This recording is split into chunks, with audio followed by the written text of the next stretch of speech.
ये एक चिंता का विषय बन गया था और पूरी पुलिस लीडरशिप, बीएसएफ, आर्मी सब इस बात को लेकर वरीड थी कि श्रीनगर सिटी के अंदर एक किलिंग करा कौन रहा है। और बिल्कुल सटीक किलिंग होती थी, ठीक भीड़ भाड़ वाले एरिया में पिस्टल शूटिंग होती थी। तो बड़ा डिमोरलाइजिंग था, क्योंकि लड़कों को, जवानों को खड़ा ही उसी भीड़ के अंदर होना चाहिए था। बिल्कुल। तो कोई तो ये नहीं कह सकता हम ड्यूटी नहीं करेंगे। तो इस बात को लेकर हम लोग काफ़ी चीज़ें वर्कआउट कर रहे थे। मुझे लगता है कि प्रधानमंत्री महोदय का जो आगमन था ना, वो एक बहुत बड़ा ब्रेकिंग पॉइंट बना। उसमें उसके एम्बिशंस बहुत ऊपर चले गए। लेकिन ठीक इससे पहले एक आर्मी से भी इनपुट था कि श्रीनगर सिटी के अंदर ही कहीं न कहीं है ये, और इंटेलिजेंस ब्यूरो का भी इनपुट था कि कहीं न कहीं इस एरिया में है। ठीक है। तो और जब पाकिस्तानी हमको जिंदा मिल गया, डिप्टी चीफ उसी का, जिसको इंट्रोगेशन में पहली कड़ी पहले उसने इस बात को कबूल नहीं किया कि मैं जैश मोहम्मद का हूँ, मेरा ये वहदा है, मैं गाजी बाबू की इतना खास हूँ। तो मारा था क्या उसको बहुत? वो तो करना पड़ता है, ट्रूली स्पीकिंग। वो तो कितना आराम से बोल रहे करना पड़ता है। कितना लेवल करना पड़ता है? उसके कई लेवल होते हैं। एक बताइए ना कुछ। उसके कई लेवल होते हैं। जैसे कि इस केस में हमने पहले उसका सॉफ्ट इंट्रोगेशन किया। जब वो कोई अपना तारुफ दे नहीं रहा था, तो जैसे कहता था हम ऐसे आ गए, हम रात को सीमेंट के पाइप में सोए थे। अच्छा, तो तुम्हारे पूरे शरीर पे हथियार कैसे हैं? ये तो ऐसे ही हैं। तो तुम कश्मीरी बोल नहीं पा रहे हो, तुम पंजाबी उर्दू बोल रहे हो। नहीं, वो तो ऐसे ही है। यानी थोड़ी देर तो वो हमें घुमाया। ठीक है। तो हमें पता था ये थोड़ा वेस्टेज है टाइम का, आधा घंटा 1 घंटा हमारा इसमें वेस्ट होगा। तो मैंने उसको एक कागज़ दिया और पेन। मैंने ऐसा करो, 2 मैंने चार्ट बना दिए। मैंने कहा एक तरफ तो अपनी पसंदीदा चीज़ लिखो जो तुम बहुत ज़्यादा पसंद करते हो, कोई 10 चीज़ लिखो, आम, घास, अमरूद, जो इच्छा करे लिखो। और एक तरफ वो लिखो कि जो तुम बहुत नापसंद करते हो, यू जस्ट हेट इट। तो वो लिखा, उर्दू में लिखा। तो हमारे पास जवान होते हैं, मैंने कहा यार इसी उर्दू के नीचे इसका तर्जुमा कर दो हिंदी का, मतलब क्या लिखा है। तो जब मुझे कागज़ मिला, 5-10 मिनट में हो गई बात। तो मैंने उसकी क्या पसंद वाली चीज़ें हैं वो तो पढ़ा नहीं मैं। मैंने कहा कि I am not here to please him, मेरे पास टाइम कम है और ये जैश की तरफ जा रही है घड़ी। तो मैंने कहा यार नापसंद वाली पढ़ी, तो पहला चीज़ जो लिखा था कि मतलब पता नहीं उसने क्यों दिमाग में बोला, साहब हमको नंगा होना बहुत नागवार लगता है। मतलब उसको पता था इंट्रोगेशन होगा। इंट्रोगेशन होगा। तो मैंने पहली लाइन पढ़ी, मैंने कहा ये क्या लिखा है तुमने? तो उसने बोला साहब वो तो मैंने लिख दिया है कि नंगा होना पसंद नहीं है। पसंद नहीं है। तो हमने कहा हम यहीं से शुरू करेंगे। तो उसने बोला ये क्या आपने लिखवाई, फिर आपने क्यों? मैंने कहा यार देखो, मैं तुम्हारी विश लिस्ट पूरा करने के लिए तो बिठा नहीं रखा हूँ। चीटिंग करते हैं आप, ऐसा बोला नहीं उसने? चीटिंग के जज्बात, उसने गुस्सा दिखाया। मतलब काफ़ी रूठ गया एकदम, काफ़ी चिढ़ सा गया वो कि मतलब आप ऐसी बात कर दिए। तो हमने कहा यार नागवार तुम्हें लग ज़रूर रहा, लेकिन यार हम भी तहज़ीब वाले आदमी, हम शुरू यहीं से करेंगे। तो एनीवे वी स्टार्टेड। एनीवे नहीं, तो किया आपने नंगा कि नहीं? Has to be done. तो अभी हम उस प्रोसेस में थे ही, तब तक उसने बोला साहब आप मुझे ये मत करो, मैं आपको बताता हूँ। अब नंगा हो ही गया हूँ तो बता ही देता हूँ। तो मैंने कहा ठीक है आगे बताओ। तो उसने बोला कि मैं जैश मोहम्मद को वाबस्ता हूँ, जैश मोहम्मद वाबस्ता हूँ। और फिर उसने एक कहानी बताई कि एक बीएसएफ के ऑफिसर को लास्ट ईयर एक वकास भाई टेररिस्ट जैश मोहम्मद का पाकिस्तान से आया था, उसने डे लाइट में मार दिया था। उसके मारने के रिएक्शन में बीएसएफ ने उस पाकिस्तानी को मार दिया। ये एक चांस इनकाउंटर हुआ था रोड पे चलते चलते। ठीक है। लेकिन चूंकि वो पाकिस्तानी एट स्पॉट मारा गया तो उसका कोई इंट्रोगेशन नहीं हो पाया था, तो वो तहखाने तक बीएसएफ पहुंची ही नहीं। यानी जो इनकाउंटर हुआ सड़क पे हुआ, लेकिन उसका बैकअप अड्डा कहाँ है वहाँ तक कोई नहीं गया। ठीक है। तो जैश ए मोहम्मद ने कुछ महीने तक इसको ऑब्जर्व किया कि क्या हमारे तहखाने तक बीएसएफ सर्च करने गई। फाइनली ये पता लगा नहीं गई, क्योंकि इंट्रोगेशन करें किसका, वो तो मारा गया। तो बोला सर उसी तहखाने को, उसी अड्डे को टेक ओवर करने के लिए मुझे जो है इन्फिल्ट्रेट कराया गया। और मैंने आके वही टेक ओवर किया है, तो मेरा तहखाना आप ले लो। ठीक है। तब मैंने बोला चलो वो तो छोटी चीज़ है, अब तुम हमारे पास हो तो ले ही लेंगे हम। लेकिन और मैंने कहा पाकिस्तान भी अब दूर है, अब तुम बहुत नज़दीक हमारे पास आ गए हो, तो तुम्हारा जो कुछ भी निकाहनामा होना तो हमारे साथ होना है, अब तुम्हारा कोई और तो है नहीं। तो कहा कि आप मेरा अड्डा ले लो। तो मैंने कहा तुम जैश के हो? कहा नहीं, मैं पहले तो मना किया जैश का हूँ। तो हमारे पास क्या था कि हमने एक सिस्टम रखा हुआ था, जब आपके पास कोई यंत्र नहीं है, कोई टेक्नोलॉजी नहीं है, तो क्या करेंगे? तो वायरलेस सेट ही एक चीज़ होती थी जो कम्युनिकेशन का साधन होती थी। वायरलेस सेट ही टेररिस्ट भी यूज़ करते थे, वायरलेस सेट हम भी यूज़ करते थे। ठीक है। उनकी फ्रीक्वेंसी चैनल अलग होता था, हमारा अलग होता था, कॉल साइन अलग होता था। तो 4-5 दिन पहले एक किलिंग हुई थी आर्मी के 3 लड़कों की बटमालू के पास ही। उस किलिंग के बाद किल करने वाला भाग रहा था और वायरलेस सेट पे कंप्लायंस दे रहा था अपने आका को। तो इससे बातचीत करते कोड पूछते पूछते इसके मुंह से निकल गया मेरा कोड 07 है। हर टेररिस्ट का कोड होता है। ठीक है। तो मेरा एक ऑपरेटर था, वो ऑपरेटर बड़ा एक लो प्रोफाइल लड़का था, गंधर्व कुमार। तो उसको हम लोगों ने एक कमरे के अंदर एक छोटा सा काम दे रखा था कि जितने आतंकवादियों से जब्त किए हुए वायरलेस सेट हैं उनकी बैटरी चार्ज करके और उसको हमेशा लिसनिंग मोड पे रखो। और नोकिया, मोटरोला, अलग अलग टाइप के, और उसको अलग अलग चैनल पे कर दिया था। तो उस पर जो बकवास नामा आ रहा है उसको रजिस्टर में लिखते रहो, कुछ भी नहीं है यानी सेंसलेस है तो भी लिखो। And he used to do that exercise. तो लिखता रहा और बड़ा अनमनस, कई बार आपको सफलता ना मिले तो आप ऐसे ही पनिशमेंट सोच के लिखते हो कि पता नहीं क्या काम पकड़ा दिया, लिखते रहो, ठीक है लिखते रहो। जैसे आपका टोन है ना, बजाते रहो, तो वैसे वो लिखते रहो टाइप है। तो उसके दिमाग में बात क्लिक कर गई। उसने बोला अगर 07 है सर तो अंसार भाई है। मैं सर वो कैसे? कह रहा सर ये जो आर्मी की किलिंग की है ना 3-4 दिन पहले, तो ये भागते हुए कंप्लायंस दे रहा था 39 कोड को। गाजी बाबा का कोड 39 था। ओके।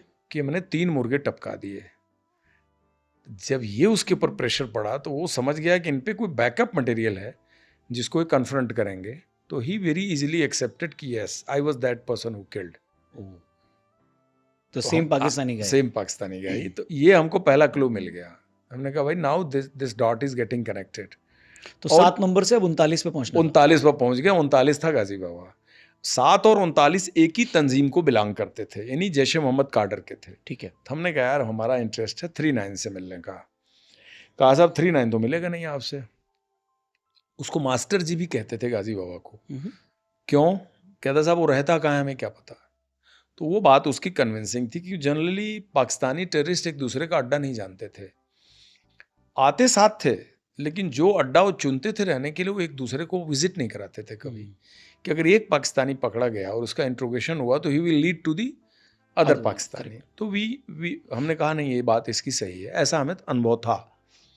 तो हमने कहा ये बताओ कि वो रहता कहाँ? कह रहा था रहता तो शहर में ही है। अच्छा, तुम जब कॉल करते हो कितनी बार कॉल करते हो? तो कहा मैं 9:30 बजे सवेरे और 3:30 बजे शाम को 2 बार ही हम लोग वायरलेस सेट खोलते हैं। ये हमारा वायरलेस सेट डिसिप्लिन है, हम उसको हमेशा ऑन करके नहीं रखते। 2 बार करते हैं बात, 2 बार में जो बात करनी है कर लो, फिर अगले दिन ही होगी। ओके, तो बुलाते कहाँ मिलते हो? तो उसने बोला एक रथपुरा जगह है, ईदगाह के पास हमारी मीटिंग वहीं होती है जनरली। जब तुम कॉल करते हो तो कितने देर में आ जाता है? तो उसने बोला कोई 15 मिनट 20 मिनट। तो हमने ये जीरो किया कि गाजी बाबा जहाँ भी हो 15-20 मिनट की दूरी पर ही है। पैदल आता है, ऑटो से आता, कार से आता। कहा कभी पैदल कभी ऑटो से। तो हमारा वो पुराना इन्फॉर्मेशन कनेक्ट करने लगा जिसमें हमको पता था कि नूरबाग एरिया में कहीं रह रहा है। ठीक है। तो हमने कहा कि ठीक है चलो हम इस पे बात करते हैं। तो कहा आप ऐसा करो कल आप 9:30 मॉर्निंग में वायरलेस सेट ओपन करो। मेरा वायरलेस सेट तो आपने पकड़ ही लिया है। सेट पे मैं उसको कॉल साइन है ही है, मैं कॉल करूंगा उसको, कोई जगह मुकर्रर करूंगा, आप वहाँ आके पकड़ना मारना जो करना है। हमने कहा ठीक है हम प्लान करते हैं। इस दौरान हमने उसकी इस एडवाइस को थोड़ा किनारे रख दिया। अब मकान मालिक को जब इंट्रोगेट किया तो उसने हमको कारपेंटर का पता दे दिया। कारपेंटर को हम लोगों ने 28 के रात को ही पकड़ लिया अनंतनाग से।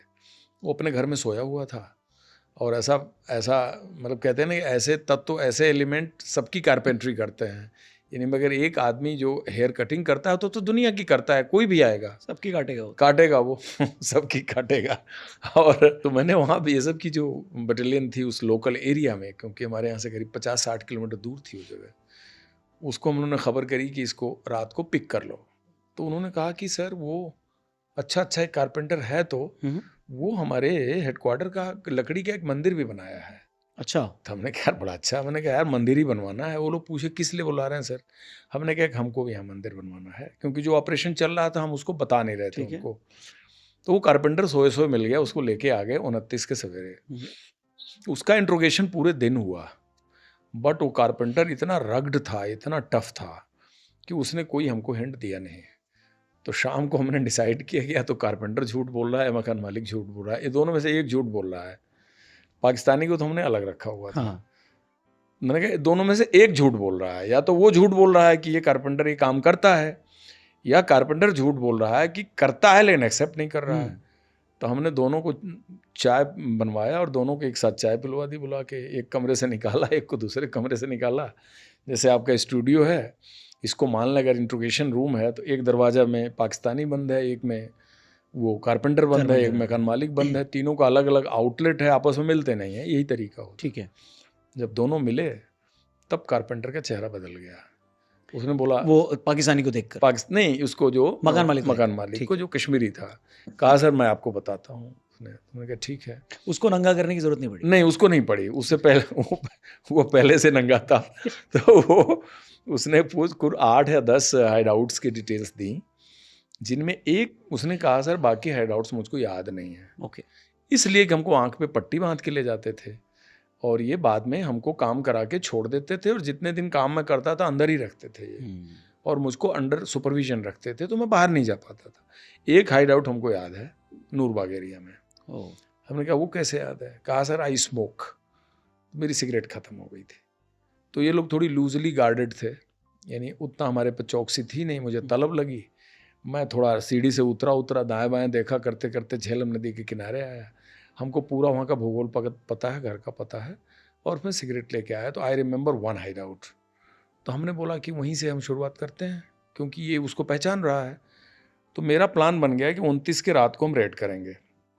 तो 29 की भी शाम हुई थी, तो हिमांशु गौड़ और 2 और ऑफिसर थे। मैंने कहा इसको गाड़ी में बिठाओ, सिविल कपड़े में, सादी गाड़ी में, और घर को रेकी करके आ जाओ, घर को देखाओ अभी, क्योंकि मैं रेड करूँगा भोर में 3 साढ़े 3 बजे अंधेरे में, तो मकान कहीं गलत ना हम घेर लें। तो उन्होंने उसी हिसाब से गए और चक्कर मार के आ गए। बोले सर वो तो अपने एरिया में ये घर हमने देख भी लिया और उस घर को 10 बार देखे हुए हैं, तो कोई प्रॉब्लम नहीं है, सुबेरे we will be able to do. ठीक है। तो रात को हम लोग बैठे रहे, फिर हमने समय बिताने के लिए, फिर बाकी काम के लिए, फिर पाकिस्तानी का इंट्रोगेशन शुरू किया। तो ये करते रहे, क्योंकि हमको उतने देर में ही इन्फॉर्मेशंस निकालनी है। तो तब तक उसको कपड़ा वापस दे दिया था या? हाँ, दे दिया था। बीच बीच में हम दे देते थे, बीच बीच में उतार लेते थे। तो ही बस वो परेशान कि उसका इंट्रोगेशन हो क्यों नहीं रहा है, क्योंकि हम अब इधर बिजी हो गए। अब हाँ, मकान मालिक और कारपेंटर में ये वाला हमारा लाइन चल पड़ा। तो अभी हम बोला कि अभी पाकिस्तानी से तो आगे और बात करनी है तो हमारे पास ही। उनको आपस में मिलने नहीं देते हैं हम, जो भी जिनका इंट्रोगेशन होता है, फिर वो आपस में बात कर लेंगे। तो ये करते कराते 3:30 मॉर्निंग हमने डिसाइड किया रेड का टाइम आ गया। लेकिन मैं कई दिन से जगा था, और उससे पहले वाली रात भी पूरा रेड रहा, उससे पहले इनकाउंटर लाल चौक वाला रहा। तो मैं बहुत स्लीपी फील कर रहा था, वॉज बैडली टायर्ड। और ऐसे जब ऑपरेशंस होते हैं तो कोई सोने वोने का टाइम होता नहीं है, खाने पीने का भी टाइम नहीं होता, जो जहाँ बैठा है मिला कुछ खा लिया, कुछ पिक कर लिया। तो मैं गया घर में और मेरी नींद लग गई। तो वाइफ से मैंने बोला, अगले दिन तीज का व्रत था। तो हमारे यहाँ तीज के व्रत बड़ी रिलीजियसली रखती हैं लेडीज़, तो उनका हमारा व्रत है अगले दिन। तो मैंने कहा यार कल मॉर्निंग में थोड़ा ऑपरेशन टेढ़ा है, देखो क्या होता है। तो बोली नहीं, जब आप लौटना तो शंकराचार्य मंदिर चलेंगे। मैं ठीक है। मैं सो गया, और तब तक मेरे जो है मैग्नेटो फ़ोन होता है, इंटरकॉम तो तब होता नहीं था। ठीक है।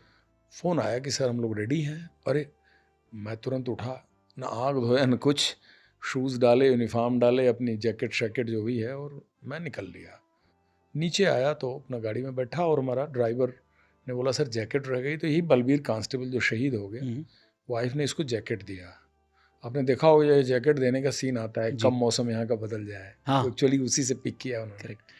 तो जैकेट लिए चल दिया। वहाँ गए तो ट्रुप्स तैयार थी, हार्डली 10 मिनट की दूरी थी।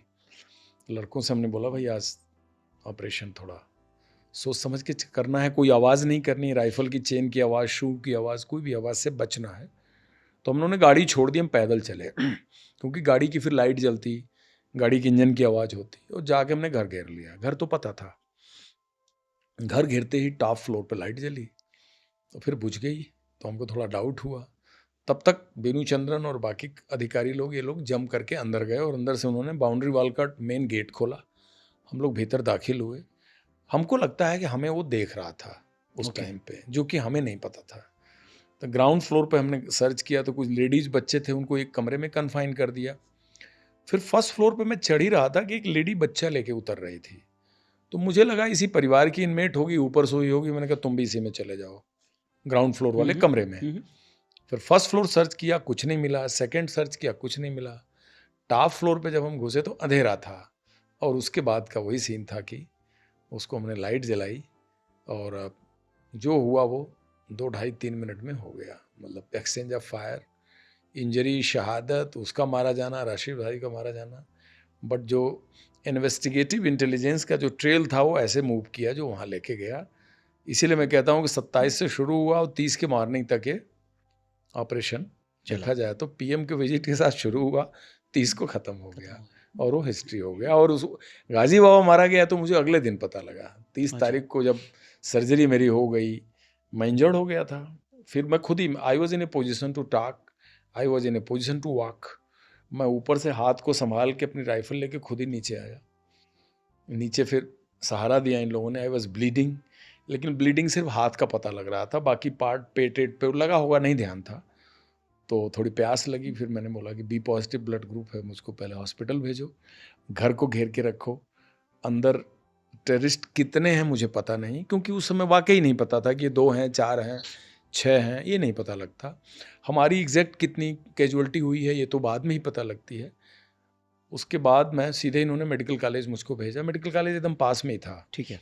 बट वहाँ मैं सर्जरी नहीं कराया, क्योंकि वहाँ से मैं अलउमर के 15 टेररिस्ट का एक मॉड्यूल उसी मेडिकल कॉलेज से पकड़ा था मैं 1 महीना पहले। तो मैं मेडिकल कॉलेज से थोड़ा सा, उसके किचन से चलता था पूरा मॉड्यूल वो। उफ। और उसमें एक बी कैटेगरी टेररिस्ट था, वो लेटर ऑन किल्ड। तो ये सबको मैंने, लेकिन वहाँ मैं फर्स्ट हैंड वहीं गया। तो उन्होंने स्ट्रेचर पे लिया मुझे, इमरजेंसी में एक्सरे भी किया उस दौरान। हाथ को कंडीशन बहुत ख़राब थी और एक्सरे में उन्होंने बोला कि आपके एब्डोमेन में गोली लगी है, आपकी गोली अंदर है, we have to go for exploratory laparotomy, हमें आपको ऑपरेट करना पड़ेगा। मैंने अपने अफसरों से बोला कि नहीं, मिलिट्री हॉस्पिटल ले चलो 15 को। तो फिर उन्होंने जब देखा यहाँ सर्जरी नहीं करा रहे हैं, तो दाहिने हाथ को फट्ठे पे फट्टा लगा करके उसको उन्होंने रैपअप कर दिया और अपना इंट्रावेनस शुरू कर दिया। बाकी चीज़ कुछ उन्होंने की नहीं और मैं वहाँ से एम्बुलेंस में चल पड़ा। मिलिट्री हॉस्पिटल गया, ओटी में लिया उन्होंने। तब भी नहीं पता मुझे कौन मारा गया, तब भी नहीं पता कि गोली अंदर है या कुछ ऐसा लगा है। वो तो अगले दिन जब सारी चीज़ जब न्यूज़ में आई और आग की तरह से खबर फैली, फिर दिल्ली से director general Ajay Sharma sir fly किए, इसी सेक्टर 45 में उनका घर है। तो वो लोग पहुँचे, तब वाइफ को फिर खबर लगी। फिर सब लोग जब मेरी सर्जरी के बाद आईसीयू मुझे देखने आए, तो वहाँ मुझे पहली बार कांग्रेचुलेट किया उन्होंने। अच्छा। हाँ, पहले गाजी बाबा, पहले उन्होंने पूछा कि you are very sorry that you are so badly injured, but हमने डॉक्टर से डिस्कस किया है कि लाइफ आपकी बच जाएगी एंड कांग्रेचुलेशंस। तो लाइफ बच जाएगी और कांग्रेचुलेशंस, तो मैं नहीं समझ पाया कि they are congratulating for what. मैं तो डरा हुआ था कि कहीं सेटबैक ना हो गया हो, हमारे ज़्यादा लोग न मर गए हों, या हमारी इंजरीज जिनकी हुई वो बहुत फैटल ना हो जी। फिर ये भी डर था कि कहीं कोई ऐसा टेररिस्ट हो जो भाग गया हो, तो वो सब ब्लेम अपने पे आता है। तो उन्होंने बोला Ghazi Baba the history and you made the entire organisation proud. अच्छा लगा। उसके बाद फिर सक्सेस स्टोरी शुरू हुई। फिर मैं दिल्ली लाया गया, लंबा इलाज चला और हॉस्पिटलाइजेशन 2008 तक। फिर वो चलता रहा धीरे धीरे धीरे धीरे। एक शहादत हुई और कुल 12 गैलेंट्री अवार्ड्स इसमें मिले थे सिंगल ऑपरेशंस में। 2 डिफेंस गैलेंट्री अवार्ड जी और 10 president police medal for gallantry, जो कि एक बड़े बिरले किसी ऑपरेशंस में मिलता है जी।